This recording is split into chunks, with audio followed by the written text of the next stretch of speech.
Vous faites très bien de nous rejoindre sur Afro Info D143. Dans cette production, nous vous parlons spécialement du football. Les Léopards de la RDC ont arraché un nul à 1 partout face aux Lions de l'Atlas du Maroc hier dimanche 21 janvier 2024 à l'occasion de la deuxième journée du groupe F. Achraf Hakimi a ouvert le score très tôt dans la partie sur un corner bien ajusté par Hakim Ziyech.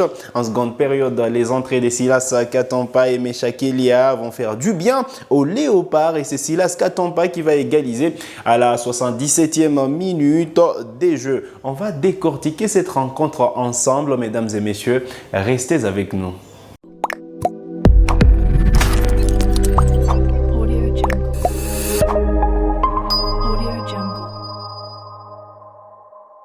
Allez, on est très content de vous retrouver sur Afro Info D143 et pour décortiquer cette affiche République démocratique du Congo-Maroc qui s'est soldée par un score nul d'un partout. Nous sommes en direct de Lubumbashi avec notre confrère Dieudonné Batotela. Bonjour et bonne arrivée.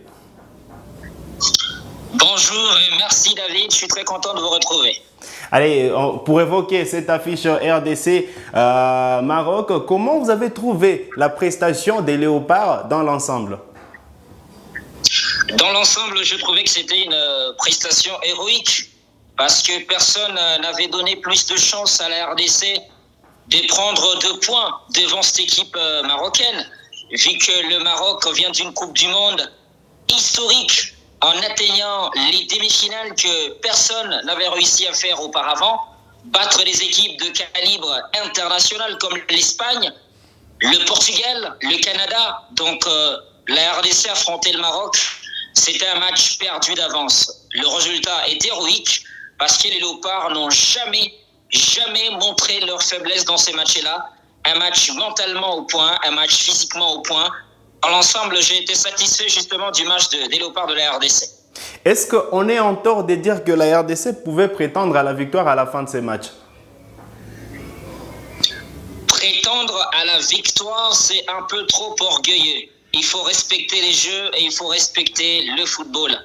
Je pense que le plus grand effort des Léopards était tout simplement d'être capable de s'adapter au niveau des Marocains et profiter de certaines faiblesses des Marocains. C'est ce qui a été fait à la perfection, cher David. Nous avons commencé très mal le match contre une équipe comme le Maroc. On prend un but à la 2e occasion du match. Et il y a la tête de En-Nesyri qui est renvoyée par Lionel Passy, mais sur les corners, on est incapable de défendre sur Achraf Hakimi et on prend un but très tôt. Le match était déjà très compliqué et ça pouvait tout simplement être normal que les Léopards le perdent.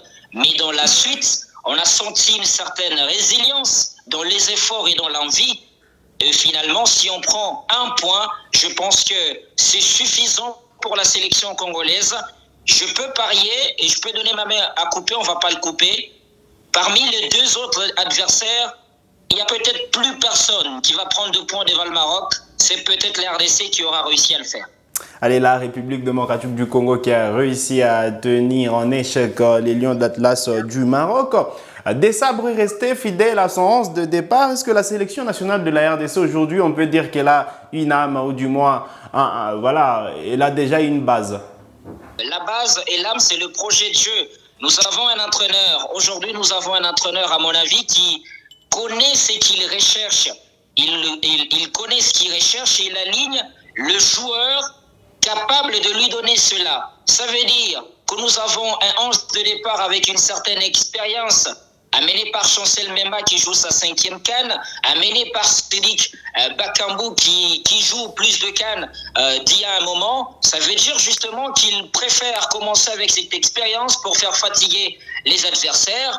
Et il a un banc plein de jeunes qui viennent découvrir une phase finale de Coupe d'Afrique, mais ces jeunes-là qui ont aussi un potentiel technique important qui permet, quand ils rentrent en seconde période, de redonner une certaine vitalité, un certain dynamisme dans le jeu des Léopards. Et aujourd'hui, ça sourit à la sélection de la RDC. Ce qui nous a manqué au premier match et au deuxième match, si je dois résumer, c'est un peu plus d'efficacité. Parce qu'ici, on manque même le penalty. Ça veut dire que jusque-là, l'efficacité nous manque. mais il faut être content du fait que la sélection de la RDC se procure des occasions. Le plus dur au football, c'est avoir des situations, des buts. Nous, jusque-là, on a réussi à en avoir, et lorsque l'efficacité va nous sourire, je pense qu'on finira par gagner des matchs. C'est pourquoi on doit croire en cette équipe. Alors, sur ces matchs-là, on peut dire que c'est le Maroc qui n'était pas à son niveau, ou du moins c'est la RDC qui s'est sublimée? Premièrement, le Maroc n'était pas à son niveau. Si le Maroc est à son niveau, même si les léopards de la RDC pouvaient faire n'importe quels efforts, on pourrait perdre le match. Hakim Ziyech, il perd son match dès l'entame. Il perd le match, Hakim Ziyech, alors que c'est le Marocain pour apporter une certaine vista dans l'animation offensive.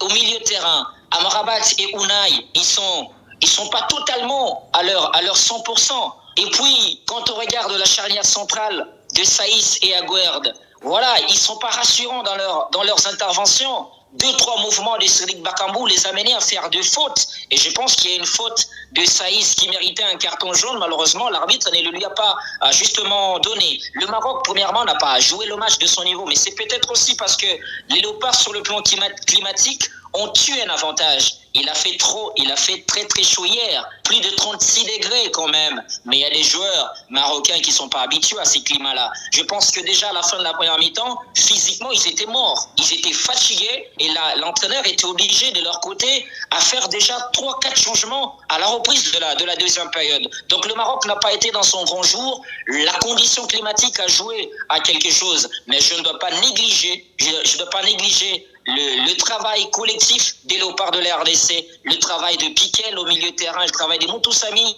ces joueurs-là qui ont accepté de souffrir devant la qualité technique marocaine pour aller faire des tacles, pour aller courir, pour aller chercher le ballon dans le pied des attaquants marocains. Quand tu as Bouffal qui a des dribbles dévastateurs, mais on a des joueurs qui ont été capables d'aller au contact. Je pense qu'on a réussi justement à monter les niveaux, et c'est très important dans un tournoi de monter les niveaux match après match, c'est très important. Vous avez évoqué quelques noms sûrement. Alors, quels sont vos coups de cœur côté congolais après cette rencontre? Je peux pas te mentir, je n'ai jamais été fanatique des joueurs. Moi, je suis fanatique de l'équipe parce que c'est l'équipe qui permet justement d'atteindre les objectifs. Je pense que je suis fan de l'équipe congolaise. Il n'y a pas une prestation. Fait Yohan Wissa. Oui, je vous écoute. Il n'y a pas une prestation particulière qui a attiré votre attention? Pour l'instant, il n'y a aucune prestation particulière. Je trouve que ce sont les joueurs qui ont des prestations particulières. J'étais en train de parler de Yohan Wissa et Théo Bongonda qui sont capables de commencer le premier pressing avec Cédric Bakambu qui intelligemment réussit à se placer entre les centraux afin d'empêcher les relances des défenses adverses. Mais au milieu de terrain, pourquoi ne pas louer le travail défensif de Piquel qui est vraiment box-to-box et Moutoussamy qui est énergivore et qui met justement toute son envie pour aller bloquer le milieu de terrain, parce que hier quand même contre le Maroc, tu joues contre Amrabat et contre Unai, mais c'est des joueurs de niveau mondial. Ils ont bouffé tous les milieux de terrain de l'Espagne, ils ont bouffé les milieux de terrain du Portugal, mais ces joueurs-là, quand tu joues contre eux, il faut que tu sois lucide dans la tête, et les joueurs congolais l'ont démontré. Pourquoi ne pas louer justement les travails défensifs de Maswaku qui a été impérial, intelligent, Kaloulou? Pourquoi ne pas louer le travail du demi-dieu Chancel Mbemba au milieu, dans la charnière centrale? Pourquoi ne pas louer l'intégration un peu rapide, on va dire, de Ilonga Baka qui a réussi à se frayer une place dans cette charnière centrale? Je pense qu'aujourd'hui, on a un groupe de qualité. Pourquoi ne pas louer les remplaçants, cher ami David? Les remplaçants qui comprennent que s'ils ont 10 minutes, s'ils ont 5 minutes, ils ont un rôle à jouer. Ils ont un travail à faire. Et hier, on est sauvé par un remplaçant. C'est lui qui vient apporter sa touche, son efficacité, sa justesse technique pour amener le ballon dans le fond de filet. Mais c'est Elia qui rapporte sa vitesse pour être décalé par Chancel Mbemba et faire la passe qui amène le but. Donc, c'est les groupes aujourd'hui qui est important, qui m'épate. Et je donne 2 points à Sébastien Desabre. Un sélectionneur doit être capable de remotiver un groupe, lui donner une ambition unique.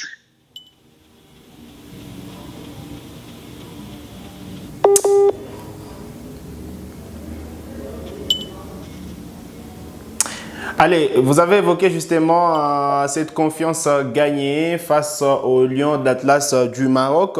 Mais comment aborder la prochaine sortie face au Taifa Stars de la Tanzanie? La rencontre est prévue déjà ce mercredi. Cher ami, je vais être franc avec vous. Ce sera le match le plus difficile de la RDC. Non seulement par son enjeu, mais aussi par son contexte. Depuis le début de cette CAN, toutes les équipes favorites à la base n'ont pas gagné au final, dans la plupart des cas. Les équipes annoncées compétites sur le papier, je pense qu'elles ont fait autant des différences sur le terrain. Alors imaginez que la RDC va affronter une Tanzanie qui n'a pas gagné jusque-là, qui a perdu contre le Maroc, qui n'a pris qu'un petit point contre la Zambie. Mais la RDC part, on va dire, en qualité des supérieurs par rapport à la Tanzanie. Que faire? Il faut respecter l'adversaire. Respecter l'adversaire veut dire mettre toutes les forces qu'on a sur le terrain et lui imposer un résultat négatif. On doit imposer une défaite à l'équipe tanzanienne en le respectant. C'est très important. Si on a fait un grand match contre le Maroc, c'est parce qu'on a respecté le Maroc. Si on a fait un bon match contre la Zambie et qu'on a manqué d'efficacité, c'est parce qu'on a respecté la Zambie. Et donc, contre la Tanzanie, il faut le respecter. Maintenant, sur le terrain, il faut être fidèle à notre animation aujourd'hui. L'animation qui paye, cher David, si on doit faire une analyse statistique, c'est l'animation du jeu direct. Le jeu direct nous permet de gagner des matchs, de marquer des buts. Le jeu direct de la passe de Kakuta pour Bakambu a amené le but contre la Zambie. La passe directe de Chancel Memba a permis à Elia de trouver de la profondeur. Et donc,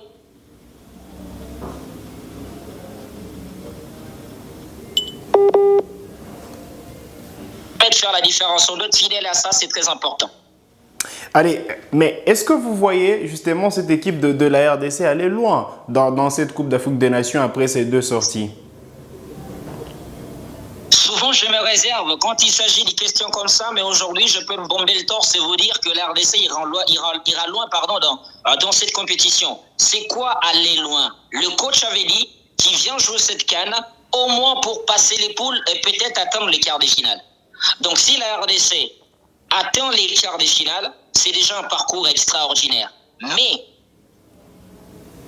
il faut que les adversaires de la RDC au 8e et au quart de finale prennent vraiment la RDC au sérieux. Parce que les favoris de cette CAN, c'est le Maroc et le Sénégal. Et la RDC vient de faire un partout contre le super favori qui est le Maroc. Ça veut dire que si nous réussissons à passer les poules, mon frère, les autres adversaires vont vraiment jouer avec la RDC en ayant plus de réserves. Et c'est là que nous devons être aussi intelligents pour faire la différence. Je crois en la sélection de la RDC parce que je sais qu'au fil des matchs, nous allons retrouver l'efficacité. Si nous sommes capables de nous procurer des occasions, nous serons capables cette fois-ci de les concrétiser. Imaginez que la RDC concrétise au moins 2 occasions par match. Mais nous gagnons tous les 2 matchs qu'on a joués. Nous n'avons pas réussi à concrétiser seulement 2 occasions pour faire la diff. Si ça arrive, cette efficacité-là, je crois qu'on fera la différence et on doit continuer à soutenir justement nos attaquants. Surtout Cédric Bakambu. La plupart ne comprennent pas le rôle tactique qu'il joue dans les matchs et pourquoi Sébastien le titularise. Il joue un rôle extraordinaire. Justement, des appels, des balles qui sont dévastateurs et qui font mal à toutes les défenses. Ça permet aux ailiers de se retrouver au milieu de terrain, d'avoir de l'espace. Jeunes comme Banza et Fiston Maïlé, ils doivent profiter du temps qu'on leur donne. Hier, Fiston a démontré de belles choses. Ça veut dire qu'il pourrait être utile dans la suite de la compète. Donc, on doit faire confiance à notre équipe. On est capable d'aller loin, à mon avis. Avant de terminer cette production, au-delà de l'efficacité devant le but, quelles sont les failles que vous avez justement soulignées dans cette sélection nationale pour ces 2 sorties? La plus grande faille, cher ami, sans te mentir, je trouve une certaine lenteur.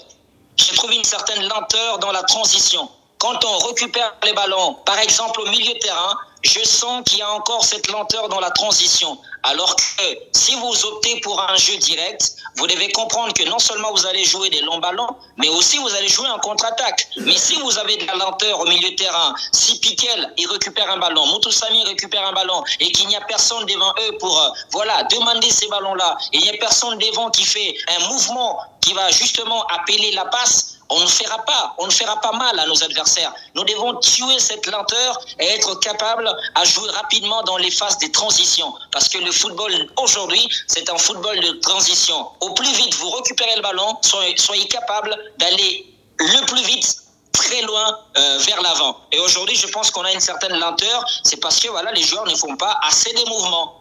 Les joueurs ne sont pas, ils sont pas présents. C'est une chose qui doit s'améliorer. Autre chose, je pense qu'il y a un peu plus de précipitation, cher ami. On est un peu pressé. Pourquoi être pressé? Pourquoi jouer précipitamment? Devant les buts contre la Zambie, nous avons vu beaucoup de gestes offensifs jouer avec précipitation. C'est des choses qui doivent s'améliorer. Il faut avoir de la maîtrise. On ne peut marquer un but que si le ballon finit au fond de filet. Il ne faut pas penser que tu as marqué avant de réaliser ton geste technique. Il faut qu'on soit vraiment tranquille, calme dans notre manière de jouer. C'est capital, c'est important pour gagner.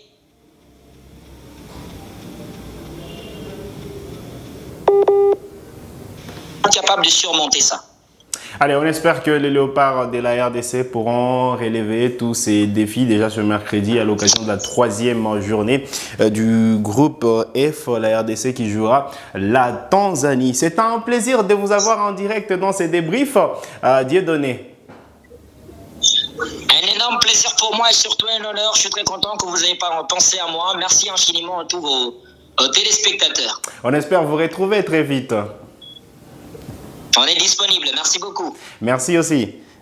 Allez, c'est sur cette note que nous arrivons au terme de cette production sur Afro Info 243. Vous avez des questions, laissez-les-nous en commentaire et on se fera les plaisirs de vous répondre. Vous êtes nouveau à la chaîne, donc cliquez sur s'abonner, activez la cloche des notifications pour ne manquer aucune de nos prochaines publications. Likez cette vidéo si elle vous a plu et merci de nous avoir suivis. Salut.